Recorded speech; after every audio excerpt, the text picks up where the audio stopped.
Então, primeira coisa que a gente vai falar de Brasil é fluxo. Primeira coisa que eu acho importante a gente contextualizar, a gente vem se esforçando aqui de falar para vocês que o Brasil trada hoje a preço de crise fiscal. O Brasil está em crise fiscal hoje? A foto? Na minha opinião, não. Eu não sou dono da verdade, não quero convencer ninguém, tá? Mas a foto, para mim, de um país que está crescendo 3,20 e me consegue aumentar a arrecadação em termos reais no mês de setembro em 11%, simplesmente a arrecadação do ano de 2024 está crescendo em termos reais mais de 10%. Como é que um país que cresce a arrecadação 10% está em crise fiscal? Então, a foto não é de crise fiscal. Um mercado com mercado de trabalho pujante, na verdade no high, não é de crise fiscal. O filme que todo mundo morre de medo. O filme que é o problema, e o filme, vocês sabem qual é o capítulo do filme.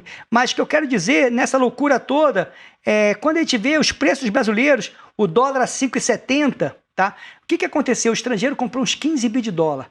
Lembrando, o fluxo de dólar na B3 do estrangeiro é muito mais importante para a nossa moeda do que ficar discutindo a entrada de 1 bi em bolsa, saída de 500 milhões. Pô, Motinha entrou 2 bi de real na nossa bolsa em um dia. Quantos dá isso de dólar? Não é isso que mexe. O que mexe é esse senhor aqui. Mas depois de um longo play de compra de dólar, o que aconteceu? No pregão de anteontem, o estrangeiro vendeu 750 milhões e ontem não fez nada, comprou 1.500 contratos. Mas é óbvio que você vê esse dólar globalmente a 104,5, deve ser gatilho para comprar. Tá? Isso não ajuda. Onde que eu estou querendo chegar? O nível do Brasil já é de até o estrangeiro. Que eu quero passar aqui hoje, quando eu vejo pré a 13, dólar a 5,70, você investidor local, você ainda não acha que tem medo ainda, é receoso, ou você quer continuar apostando contra, qual é a diferença de usar o termo vou apostar contra ou simplesmente me proteger? Se eu hoje jogo a toalha e quero aumentar a minha participação cambial do meu portfólio de 20 para 50, eu estou me protegendo ou estou especulando? Qual é a diferença? Tá? O que eu quero passar para vocês é que um dólar a 5,70, um juros a 13, eu acho que as pessoas estão nesse nível, eu não me protejo, prefiro pagar para ver.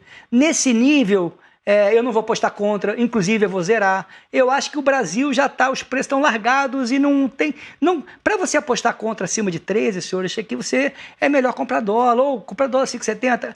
Então, vai para a Bolsa, saída de 500 milhões. O fluxo, senhores, está totalmente errático, mas é net de saída, 2.600 no mês de outubro.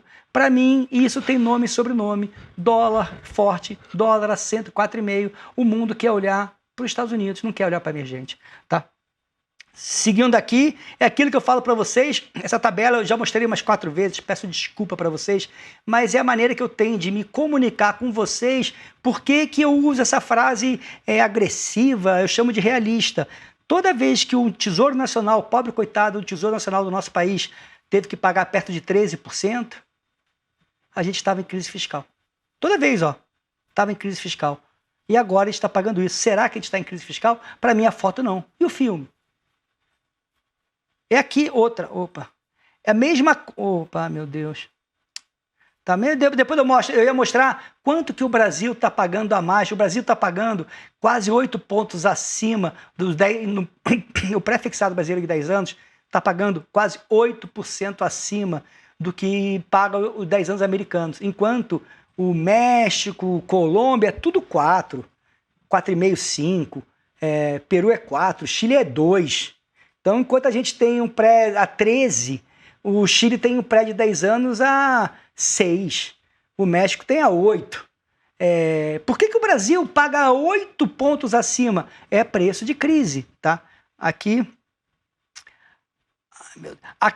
é aquilo que eu passei para vocês. Pô, como que o Brasil pode falar que está em crise fiscal se a nossa arrecadação está crescendo 10% acima da inflação? Se o governo tivesse a mesma diligência nos gastos, teríamos superávit fiscal este ano.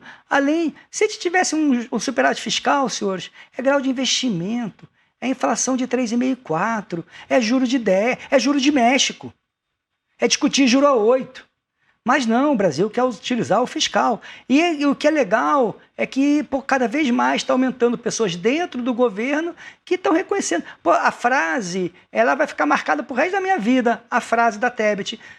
Depois de 1 ano e 9 meses, ela me tem a cara de pau com $1 a 5,70, juros no Brasil longo a 13, e fala, acho que chegou a hora de discutirmos seriamente o nosso fiscal. Até agora, a gente tentava enganar vocês, falando que vai bater a meta de 0,25 e furava o teto e botava tudo por fora. Sabe contabilidade criativa?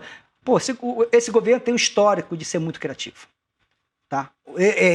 Esse governo tem esse histórico. Então, pô, a Tebet fala isso. A Tebet fala, e o Haddad fala as mesmas frases que a gente fala aqui, isso nos traz orgulho. O Brasil não cabe dentro do orçamento. O Brasil tem que lidar com essas despesas obrigatórias. Por exemplo, é sensível, mas essa sensibilidade é o preço de um grau de investimento. Por exemplo, quando você vê aqui, senhores, o Brasil vai ter a arrecadação aumentando em 10%, acima da inflação, quanto que vai crescer o gasto com saúde e educação ano que vem? 10%. O gasto total só pode crescer 2,5%. Se saúde e educação, que são as maiores rúbricas, crescerem 10%, quanto cresce o resto? O resto não cresce, talvez corte. E vai cortar o quê? O governo o governo não tem dinheiro, não tem nada para cortar. Então isso vai obrigar e ter uma coisa mais o que a Fazenda vem defendendo, né? Por que o gasto com saúde e educação não pode respeitar a regra do teto e crescer até 2,5%? Não estou nem falando em voltar o que era depois de 2016, que quando voltou saúde e educação reajustar pela inflação. Isso mostra que o Brasil não está... A foto não é de crise fiscal.